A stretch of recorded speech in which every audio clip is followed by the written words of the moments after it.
bonsoir à tous, bonsoir. Alors, ce soir, c'est le deuxième live. Donc, comme annoncé, hier, c'était le premier live. Aujourd'hui, nous nous retrouvons pour le deuxième live. Donc, petit rappel du thème abordé sur ces séries de 3 lives.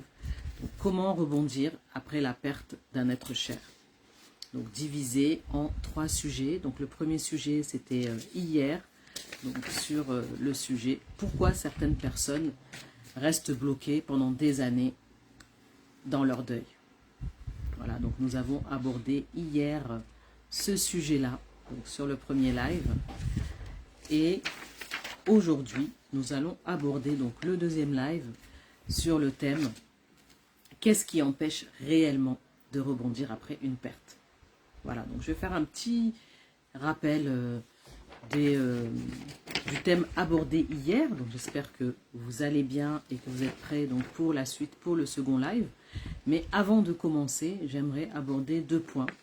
Donc tout d'abord, voilà, j'aimerais vous dire courage avec cette chaleur. Je suis en Île-de-France et voilà, on annonce une canicule à partir d'aujourd'hui jusqu'au prochain jour. Donc je vous souhaite bon courage. Donc prenez soin de vous. N'hésitez pas à vous hydrater, voilà, et être à l'ombre, éviter de sortir aux heures les plus chaudes, si vous pouvez, bien sûr, parce que quand on travaille, on n'a pas le choix, on est obligé d'aller travailler. Après, selon le métier que vous faites, eh bien, il peut y avoir des aménagements qui sont faits, donc j'espère que c'est bien le cas. Mais en tout cas, il faut penser à prendre soin de vous, vous hydrater, rester bien au frais. Et si vous avez des personnes qui vous savez qui sont seules, les contacter pour savoir si tout va bien, si elles ne font pas des malaises ou des choses comme ça. Voilà, c'est important de prendre soin les uns des autres. Voilà pour ce premier point. Et pour le second point, donc j'aimerais remercier toutes les personnes qui ont vu le live d'hier, sur le thème « Pourquoi certaines personnes restent bloquées dans leur deuil pendant des années ?» Voilà, donc hier nous avons abordé sur ce sujet-là 3 points. Donc sur ces 3 points, nous avons parlé en fait de l'état dans lequel on se trouve après un deuil, faire un état des lieux un petit peu de comment je me sens de manière voilà, émotionnelle, donc dans ces émotions, dans quel état je suis, est-ce que je refoule mes émotions, et aussi la perte de repères et d'identité. Donc ce sont ces 3 points-là que nous avons abordés de comment je me sens. Voilà. Donc aujourd'hui, nous allons aborder le deuxième thème qui est qu'est-ce qui empêche réellement de rebondir après une perte. Et là, on va approfondir un petit peu plus les points que nous avons vus hier et analyser, puisqu'hier c'était vraiment un état des lieux, où j'en suis, comment je me sens. Et aujourd'hui, c'est plutôt essayer d'analyser ces sensations-là pour comprendre un petit peu si j'identifie bien l'état dans lequel je suis. Alors, ce qu'il faut comprendre aussi, c'est que le deuil, voilà, comme je l'ai expliqué hier, donc je vais revenir sur ce point-là qui est important, c'est au moment où on a appris la perte d'un proche. Donc d'un proche, j'aborde vraiment l'être cher, le proche, vraiment, ça peut être voilà, la mère, le père, le frère, la sœur, l'enfant, le conjoint, la conjointe, une personne de qui on était très proche, avec qui il y avait une relation forte. Voilà, donc là, c'est vraiment ce deuil-là qu'on analyse aujourd'hui, c'est vraiment cette perte qui nous déstabilise, qui nous prend aux tripes, une douleur qui ne nous lâche pas pendant, pour certaines personnes, ça peut être des semaines, des mois, et pour d'autres, ça peut être des années. Et c'est une douleur qui ne se défait pas, puisqu'elle va diminuer au fur et à mesure du temps, mais elle sera toujours là. Donc le deuil, c'est quelque chose avec laquelle on apprend à vivre. Donc aujourd'hui, c'est pour vous permettre d'apprendre à vivre de manière correcte, de pouvoir penser à vous, de reprendre un peu le cours de votre vie. C'est le but de cette série de live. Donc voilà, hier c'était vraiment l'état d'esprit, et aujourd'hui nous allons aborder cette analyse de l'état dans lequel je suis. Voilà, donc si quelqu'un me voit vous pouvez me faire un signe. Donc, vous avez la possibilité de me faire un pouce, un like, un cœur, juste pour me dire que vous êtes là, que vous me voyez bien, que vous m'entendez bien. Donc, vous êtes en direct, vous avez le hashtag, le carré rouge tout en haut, donc en direct. Et bien sûr, si vous êtes en replay, vous ne verrez plus ce carré rouge avec le en direct écrit en blanc dessus. Donc, de toute manière, voilà, tout le monde est bienvenu dans ce live, que ce soit en direct ou en replay. Donc, vous pourrez avoir les bénéfices de ce sujet abordé ce soir. Donc, qu'est-ce qui empêche réellement de rebondir après une perte? Donc, on va revenir un petit peu sur le sentiment de culpabilité. Donc, hier, nous l'avons abordé.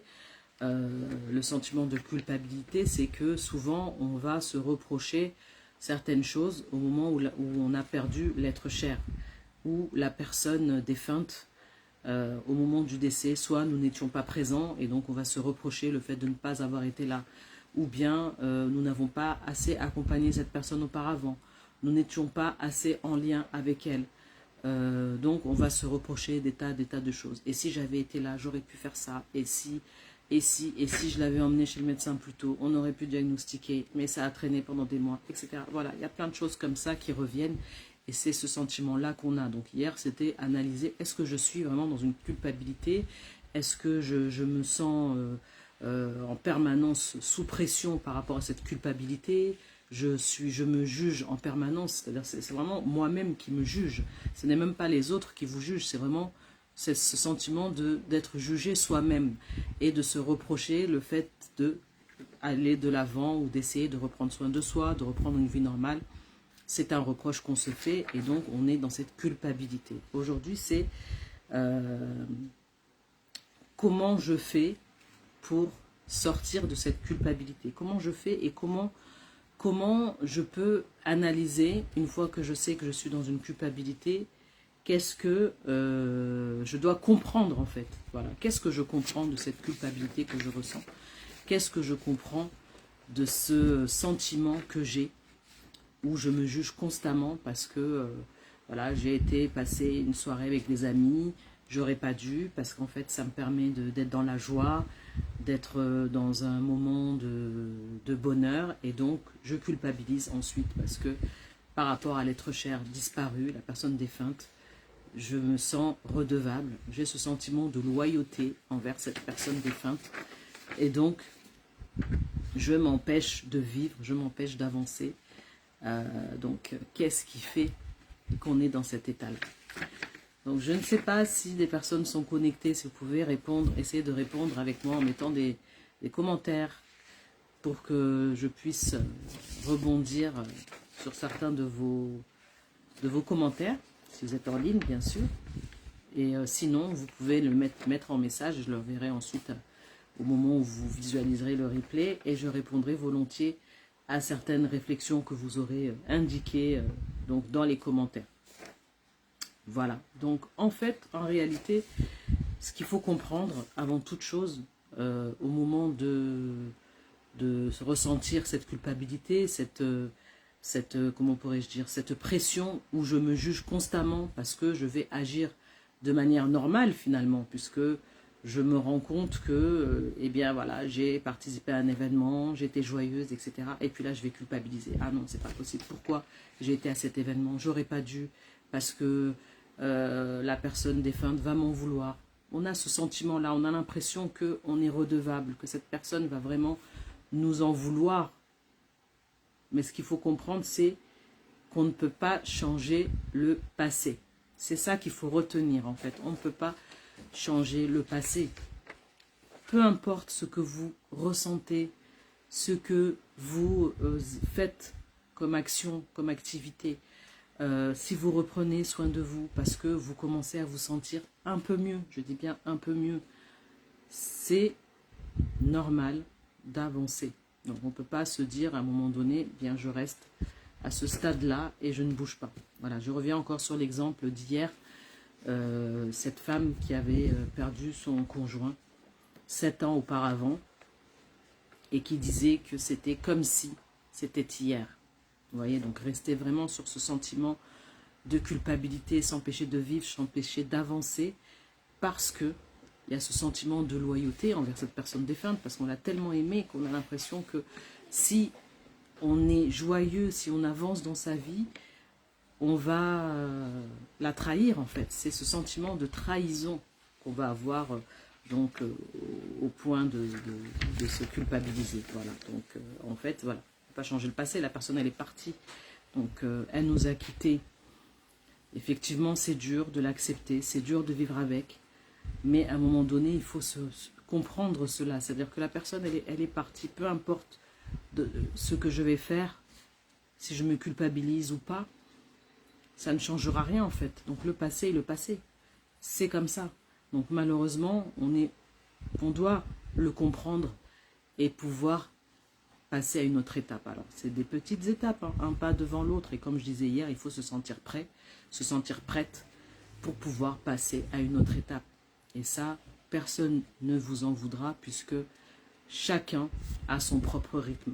Chacun ne prendra pas le même temps pour pouvoir passer à autre chose, commencer à revivre, à reprendre soin de soi, à avoir des envies, à vouloir voir des amis, à vouloir aller à un concert, rencontrer la famille, etc., etc.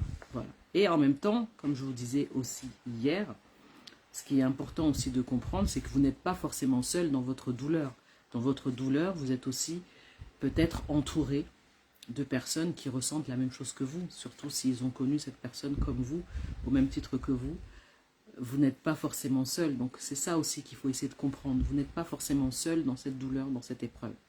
Donc c'est compliqué parce que des fois on se terre dans sa propre douleur et donc on oublie qu'autour il y a d'autres personnes qui vivent peut-être la même chose que moi. D'accord? Donc on n'est pas forcément seul, même si on se sent très très seul et on se sent isolé et dans un trou parfois parce qu'on a du mal à remonter la pente, etc. Voilà, donc ça c'est le premier point que j'aborde là ce soir avec vous. Et je vais passer donc au deuxième point.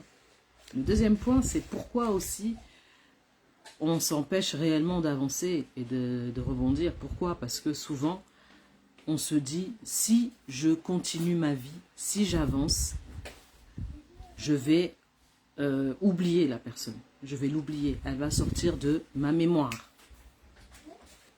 Donc, c'est toutes ces choses-là qu'il va se passer. C'est-à-dire qu'on a l'impression qu'on va oublier, on ne va pas se rappeler de qui elle était, comment elle était, et voilà. Et en fait, on est dans l'erreur puisque on a l'impression que parce qu'on va avancer, on va commencer à prendre soin de soi, on va commencer à revivre tout doucement et qu'on risque d'oublier la personne défunte, la personne aimée, la personne qu'on a chérie pendant des années et des années. C'est douloureux, c'est difficile, cette douleur, comme je vous dis, elle est toujours là en nous.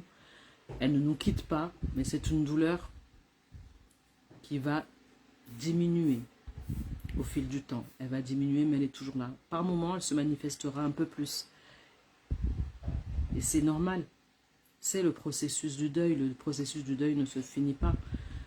Ce n'est pas parce que la personne est décédée hier que vous allez l'oublier et que vous allez avancer sans penser à elle.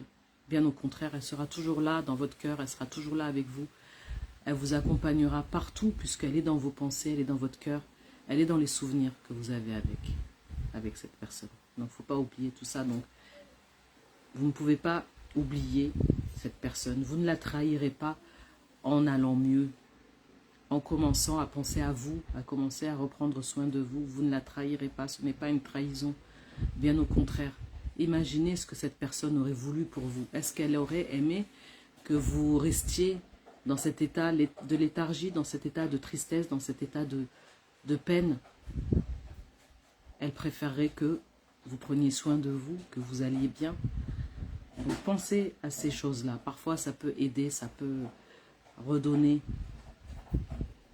voilà, l'envie de faire un pas, je dis bien un pas, après l'autre. Voilà, donc je ne sais pas s'il y a des personnes qui me voient. Faites-moi un petit signe, faites-moi un pouce, faites-moi un cœur. un petit message pour me dire, voilà, coucou, je suis là, je t'entends, je te vois bien. Parce que tout à l'heure, je vois des personnes qui se connectent, mais je ne vois pas de réaction. Donc faites-moi des petits signes pour me dire que vous êtes là, que vous m'entendez bien. Et si vous avez besoin d'interagir avec moi, n'hésitez pas, mettez des commentaires. Je vois des petits cœurs qui arrivent, donc c'est très bien. Ça veut dire qu'on me voit bien, qu'on m'entend bien, donc merci. N'hésitez pas à interagir dans les commentaires. Comme je vous ai dit, soit je vous réponds en live si vous mettez le commentaire maintenant et je me ferai un plaisir de vous répondre, ou soit quand vous regarderez le replay, je répondrai à vos commentaires que je verrai par la suite.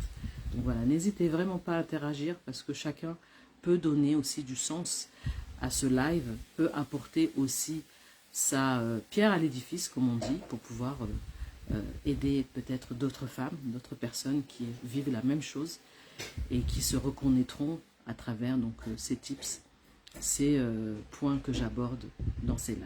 Voilà. Donc, ce qu'il faut comprendre aussi, le fait est de recommencer à prendre soin de soi. Ça n'efface pas l'amour que vous aviez pour cette personne. Comme j'ai dit tout à l'heure, la personne elle est toujours là dans votre cœur. Elle est là, elle sera toujours là. Dans vos pensées, dans votre esprit, elle vous accompagne. Et vous ressentirez toujours cet amour pour cette personne. Cet amour ne s'en va pas. Cet amour, il restera. Et c'est à vous de l'entretenir et de le faire grandir malgré la perte. Voilà. Effectivement, donc je vois le commentaire de Samia. Effectivement, donc on va y venir justement. C'est le point 3, Samia. Donc merci pour ton commentaire. C'est super. J'espère que tu vas bien, que pour le moment tu apprécies ce que tu entends et que tu te reconnais dans ces thématiques que j'aborde. Voilà, donc oui, effectivement, donc ce sera le troisième point. Il ne faut pas passer cette épreuve seul. Et tout à fait. Donc, vous aurez toujours de l'amour pour cette personne. L'amour ne s'en ira pas. Voilà. Vous ne trahirez pas cette personne et vous ne pourrez pas perdre cet amour que vous aviez pour elle.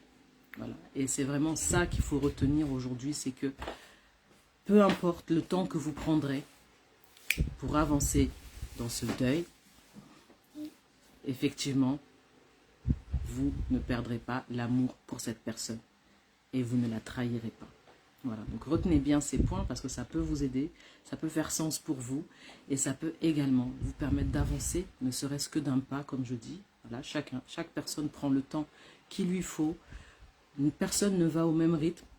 Je disais tout à l'heure, des personnes prennent des semaines pour s'en remettre, d'autres prennent des mois, d'autres peuvent prendre des années.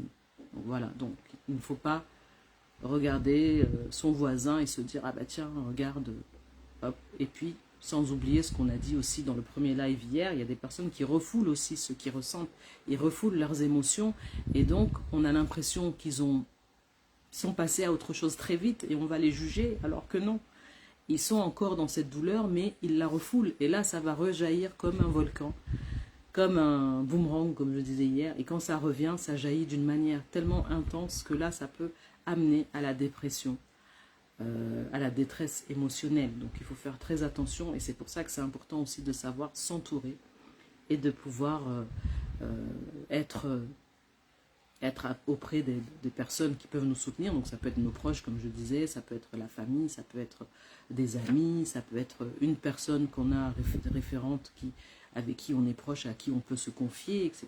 Il peut y avoir voilà, des aides qui peuvent se faire de manière voilà, médicale, donc il y a tout ce qui est psychologie, la psychothérapie, etc. Et puis il y a des accompagnements comme moi je fais, que je mène aujourd'hui, pour pouvoir vous aider, vous accompagner, car il ne faut pas rester seul. Voilà, donc c'est ainsi qu'on arrive au point 3. Donc le point 3, c'est voilà, c'est l'isolement.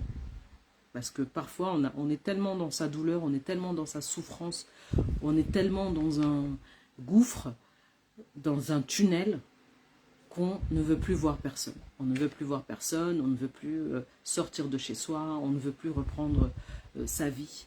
Et on s'enferme et ça peut durer, pour certaines personnes, ça peut durer quelques jours, pour d'autres, ça va durer plus longtemps. Et là, ça devient problématique. Alors, pourquoi ça devient problématique? Parce que plus je vais me terrer dans ma solitude et dans ma douleur, et plus je vais me faire du mal. Voilà, donc c'est ce qu'il faut éviter à tout prix. Effectivement, comme dit Samia dans son commentaire, c'est pire. L'isolement, c'est pire. Parce que plus vous allez vous isoler et plus vous allez approfondir votre souffrance, plus vous allez approfondir votre état mental. Et là, ça devient problématique. Donc, il faut éviter à tout prix de s'isoler. Si vous sentez que c'est difficile pour vous, que vous n'arrivez plus à vous relever de ça, que c'est difficile, essayez d'appeler à l'aide une personne que vous connaissez, une proche, une amie, ça peut être votre sœur, ça peut être votre maman, ça peut être voilà, une personne vraiment que vous avez de proche, un frère, vos enfants, peu importe la personne qui fait pour vous figure de confiance. Voilà, une personne qui a cette référence. Là, c'est la confiance. Une personne à qui vous faites confiance, une personne que vous savez qu'elle sera là pour vous aider. Alors, quand ce n'est pas possible, malheureusement, voilà, comme je vous dis, vous avez la possibilité de vous faire accompagner. Donc, il y a des psychothérapies qui existent. Il y a des groupes de parole aussi. Si vous avez peur de vous retrouver seul devant un psy, il y a des groupes de parole, il y a des choses qui existent, qui sont faites justement pour accompagner les personnes, pour éviter qu'elles soient dans la solitude. Donc, renseignez-vous, parce que selon l'endroit où vous habitez, où vous vivez, il y a des manières de se renseigner. Donc, on peut se renseigner auprès de sa mairie, on peut se renseigner auprès d'associations, on peut se renseigner auprès aussi de personnels médicaux. Et puis, il y a aussi des numéros verts qui existent, des choses comme ça. Donc, je le mettrai à la fin du dernier live, je mettrai certaines références dans les commentaires pour que vous ayez quand même des choses, des outils qui vous permettent aussi de pouvoir rebondir et pouvoir avancer petit à petit. Voilà, donc il faut vraiment se dire que c'est important. Et la reconstruction, pour se reconstruire, pour passer à autre chose, pour pouvoir avancer, il faut avoir du lien avec les personnes. Parce que si on coupe le lien et qu'on s'isole encore plus, voilà, on va créer un mal-être qui va perdurer dans le temps et ça va créer des séquelles importantes et qui feront que vous prendrez encore plus de temps pour vous remettre. Donc, il faut vraiment éviter de s'isoler le plus possible. Voilà, c'est important. Alors, je ne sais pas si d'autres personnes sont là, s'il y a d'autres commentaires qui arrivent ou pas. Je ne vois pas d'autres commentaires. Donc, je vais poursuivre sur un exercice que je vous propose rapidement. C'est très rapide, hein, plutôt une réflexion, on va dire. C'est plutôt une réflexion. Donc, la question aujourd'hui, c'est de savoir qu'est-ce qui me retient, qu'est-ce qui m'empêche, qu'est-ce qui me bloque pour passer à une autre étape, pour faire un pas de plus. D'accord? Qu'est-ce qui me bloque, qu'est-ce qui me retient aujourd'hui? Voilà, il faut réfléchir, donc c'est une réflexion à avoir.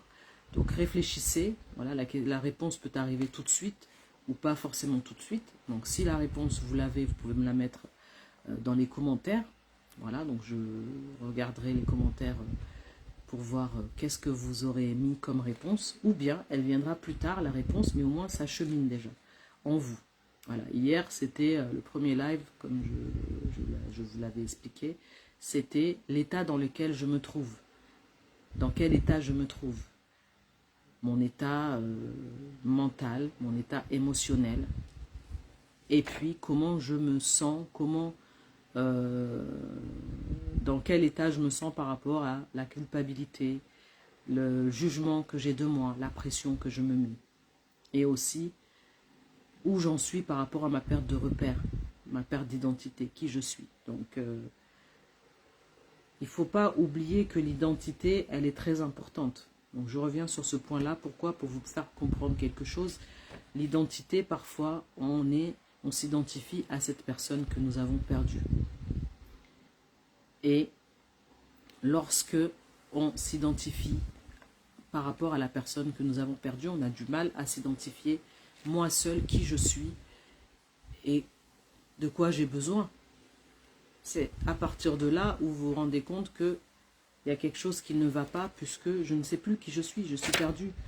Et c'est ça qui fait que je vais être dans une certaine culpabilité, que je vais être dans une certaine frustration, que je vais me juger, que je vais m'en vouloir, que je vais avoir l'impression de trahir la personne défunte, que je vais avoir l'impression que je vais l'oublier, que je vais l'effacer. Alors que pas du tout, toutes ces sensations-là, ce sont des choses que vous vous mettez dans la tête, qui ne sont pas forcément des choses qui sont fondées. Puisque comme je vous l'ai dit, cette personne-là, bien au contraire, elle est partie, mais elle ne voudrait pas vous voir dans cet état-là, dans cet état de détresse émotionnelle, dans cet état de léthargie. Elle aimerait que vous alliez mieux, que vous puissiez avancer et pouvoir revivre à nouveau. Ce n'est pas évident de penser ainsi, mais c'est ce qu'il faut comprendre. Effectivement, la peur de souffrir aussi, comme dit Samia, ça empêche aussi d'aller vers l'avancée, se rebondir et pouvoir ensuite se reconstruire. Alors le temps n'est pas le même pour tout le monde. Voilà, prenez votre temps. Chaque personne n'a pas le même temps. Il y a des personnes qui, au bout de quelques semaines, iront beaucoup mieux. D'autres où il faudra plusieurs mois. Et encore d'autres où il faudra des années. Voilà, donc enlevez-vous cette culpabilité. Voilà, déjà d'une part. Et puis d'autre part, évitez de vous isoler. Et enfin, essayez de retrouver qui vous êtes réellement. Voilà, ça ce sont aujourd'hui les conseils que je peux vous donner aujourd'hui, que j'aborde aujourd'hui. Demain, nous allons pouvoir arriver au troisième live. Et donc, pour notre troisième live, donc nous allons aborder les 3 premières étapes pour reprendre le cours de sa vie après un deuil. Donc ça, ce sera le sujet de demain. Donc, le thème principal, c'est comment rebondir après la perte d'un être cher. Et le sujet de demain, ce sera les 3 premières étapes pour reprendre le cours de sa vie après un deuil. Hier, nous avons abordé pourquoi certaines personnes restent bloquées dans leur deuil pendant des années. Aujourd'hui, nous avons abordé le sujet qu'est-ce qui empêche réellement de rebondir après une perte. Voilà.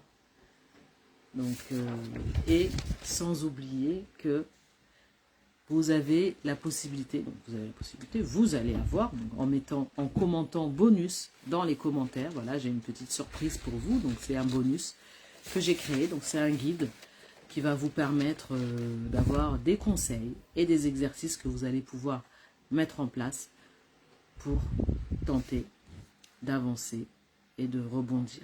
Voilà, donc c'est un guide, donc il faut m'écrire bonus dans les commentaires et je me ferai un plaisir de revenir vers vous pour vous offrir ce guide, voilà, qui est un cadeau que je vous fais donc, à la suite des lives, donc vous pouvez bénéficier de ce cadeau qui est un bonus, voilà, donc un guide que j'ai créé avec des conseils et des exercices, voilà. Donc n'hésitez pas, mettez-moi bien dans les commentaires bonus et je vous offrirai votre guide. Voilà. En tout cas, merci d'avoir participé à ce live. Merci pour les personnes qui ont mis des commentaires, aux personnes qui ont visionné. Pour les personnes qui verront en replay, donc je répondrai à vos commentaires par la suite. Donc n'hésitez pas à mettre dans les commentaires, voilà, vos réflexions, vos ressentis, vos questionnements. Et aussi, mettez-moi bonus pour pouvoir avoir votre guide offert. Voilà. Donc, Samia, tu auras ton guide offert puisque tu as écrit bonus. Voilà, donc je vous remercie pour votre écoute. Je vous souhaite une bonne soirée. Et puis, bon, en ce moment, c'est la Coupe du Monde. Donc, je ne sais pas pour ceux qui regardent la Coupe du Monde. Donc, voilà. En plus, c'est en décalé. Donc, il faut avoir la patience de rester éveillé tardivement. Pour moi, ce ne sera pas le cas. C'est repos parce que demain, boulot. Allez, je vous souhaite une bonne soirée et je vous dis à demain pour la suite. Donc, restez connectés pour que vous ayez donc les 3 premières étapes pour reprendre le cours de sa vie après un deuil. Bonne soirée. Je t'en prie, Samy. À demain pour le prochain live.